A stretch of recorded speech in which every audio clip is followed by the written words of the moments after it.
বিদেশ যে দেহগা বিদেশ মানে তারা শুক্রবার দিন হইলেও বয়ে থাকে না। টাকা হিসাব আলাদা, তারপর হিসাব আল্লাহ দেখে তারা দূরে। আমি যদি মানে জীবনে বিদেশ যাইতেই দিব না। কইছি তো। তারা কি কষ্ট করে। হ্যাঁ মা, মা বিদেশে গো নবে কষ্ট করে তোমরা পারবা বাংলাদেশে থেকে। এটাই তো, তারা কত কষ্ট করে। তাকে কষ্ট কয়ে ফেলে তুমি জানো। একটা কষ্ট হইলো এই যে যদি ছেলে সন্তান থাকে কাছে নাই, মা বাবা কাছে মা নাই। বাবা কাছে নাই, একটা কষ্ট। জি পরিশ্রম করে জি। একটা কষ্ট। আয়না যে রাইতে তো সারাদিন দিয়ে পরিশ্রম করে আয়না যে রাইন দেখান না রে ভাই, রাইন দেখান নাকি।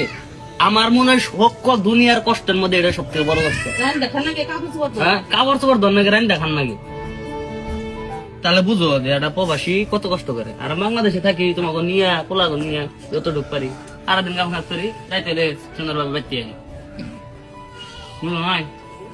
হইছে, এত কেন শুনতেছি না, যেটা কইছি হেডে। আচ্ছা, দামান না করছেন আজকে গেলাম না, বাড়িতে থাকলাম। খুশি আপনি? জি। মা খুশি? মা আলহামদুলিল্লাহ দিনে থেকে আল্লাহ খালি রেখা কামাতে দিলে আমরা চিন্তা করতে ভালো লাগছে। ও কোন তো শরীর